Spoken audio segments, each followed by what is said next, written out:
Face Off! Alexi Brooks of Iloilo City versus Atisa Manalo of Quezon Province. Sino kaya ang pipiliin mo sa kanilang dalawa for Miss Universe Philippines 2024? Pero mag-disclaimer muna tayo agad ha. Kung makikita nyo dito, both Alexi Brooks and Atisa Manalo are friends. Makikita nyo naman, wala kang mararamdamang tension sa kanilang dalawa. Yun nga lang, ang mga fans talaga ang umi-eksena, lalong-lalo na sa mga comment section, sa mga pages at pageant groups. Wala nang patumpik-tumpik pa, simulan na natin ang face off at sisimulan na natin ang face card. So makikita nyo dito, Alexi May Brooks and si Atisa Manalo. So correct me na lang sa pag-pronounce ko sa pangalan nila. Kung makikita nyo, unahin natin si Alexi Brooks, in which she is representing exoticness, androgynous, tapos very unique yung kanyang facial features. Marami ang nagsasabi na Zosie Bini 2.0, pero siya ay ginagawa talaga niya ang best niya para maging mas unique, mas kakaiba, and parang once in a lifetime na magkaroon tayo ng ganito creative tsaka kakaibang contestant na sumali sa MUP. Iba din ang dating ng face card ni Atisa Manalo of Quezon Province. Kung makikita nyo dito, similarly contrasting kay Alexi May Brooks. Meron din siyang sariling signature, yung features ng kanyang face, the almond-shaped eyes, yung kanyang mga expression, talagang mapapansin mo rin na may kakaibang aura din si Atisa Manalo na pwede mo din siyang makita sa mga magazine spreads na katulad ni Alexi Brooks. So overall, siya din yung isa sa mga inaabangan kasi asset din niya ang kanyang face value. Before anything else, follow me sa ating Instagram account, The Story of Anthony. Thank you so much. Pagdating naman sa pasarela, so in terms of training, both are heavily being trained. Kung ano man yung kailangang i-improve, dapat i-improve. So unahin natin kay Alexi May Brooks. Ang pinagkakaabalahan niya ngayon ay nagte-training siya under Aces and Queens Beauty Pageant Camps. So iba din yung kanilang training, no? Yung training style, training strategy, tapos minamaximize kung saan talaga yung strengths ni Alexi May Brooks. Pagdating naman kay Atisa Manalo, iba din. Ibang kampo din siya nagte-training. So, meron tayong i-expect na kakaibang strategy, kakaibang pasarela style na ipapamalas ni Atisa Manalo, especially sa finals night or even sa preliminary competition ng Miss Universe Philippines. Pero, abangan na lang natin yung kanilang mga signature walks kasi may signature walk si Alexi and then meron din signature walk or signature moves din si Atisa Manalo. So, abangan na lang natin yung mga ipapamalas nila next.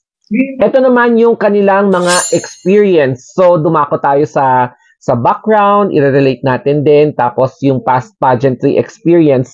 So, unahin ulit natin si Alexi Brooks, in which ang mga sinalihan niyang pageants are more of local pageantry and then sa regional pageantry. So, may experience ng lumampa sa entablado si Alexi May Brooks. Tapos, hinasa din siya sa mga fashion runway shows doon sa kanila. And if I'm not mistaken, pati na rin, siguro may mga invitations din from Manila na lumampa siya sa mga fashion events, promoting certain brands.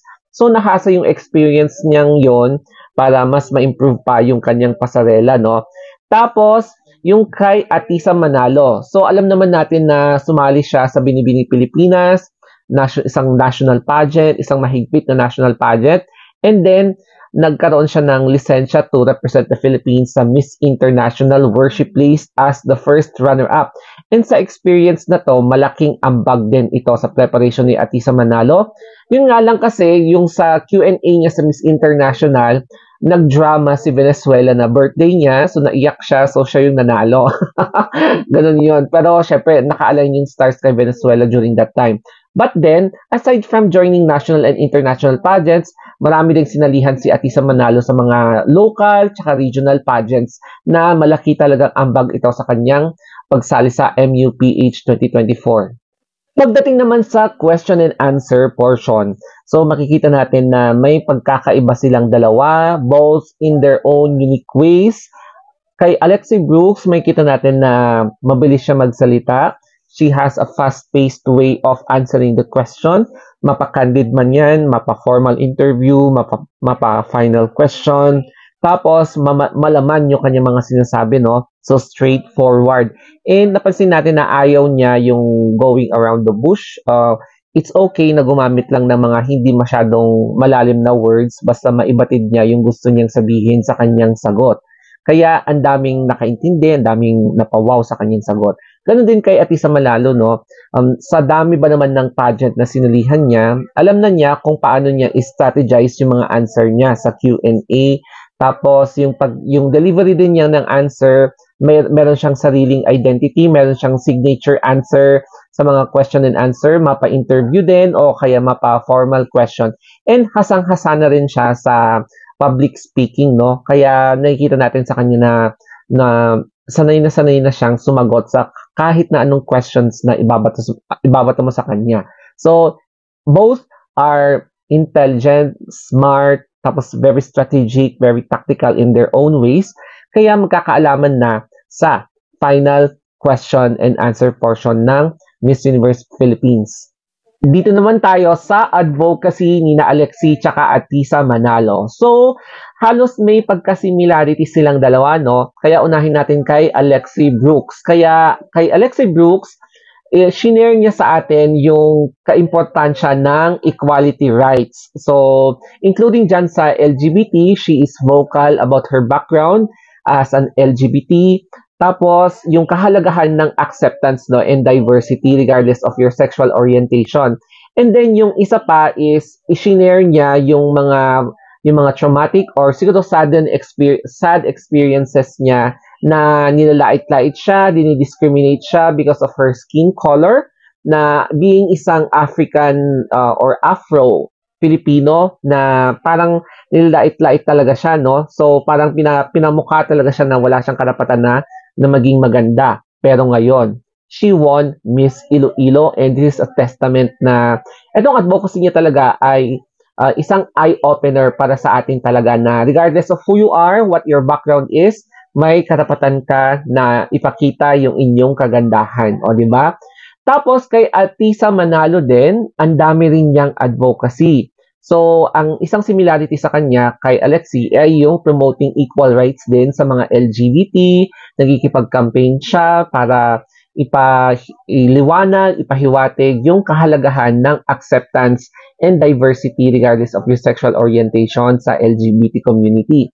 And then, maliban dyan, ang nakaka-touch na ginagawa niya noon pa man ay kapag may mga Christmas parties, mga holiday, so, nag-organize siya ng mga parties para sa mga homeless or street children, mga ganyan.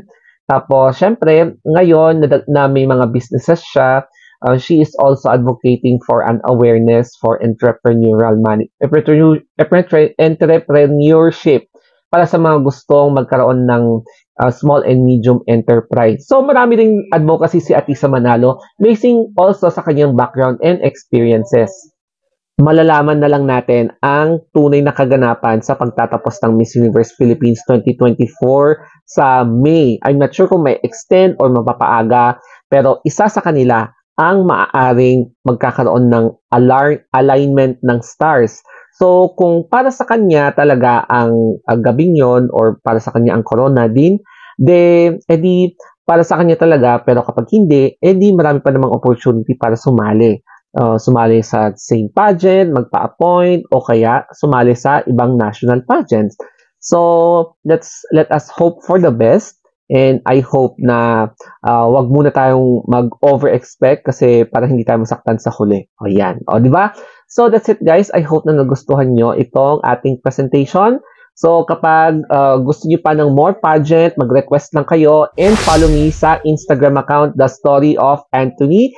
And syempre naman, no, follow niyo rin ako sa mga other social media platforms ko kasi malaking tulong ito as a content creator. So, hanggang sa muli, thank you and have a nice day.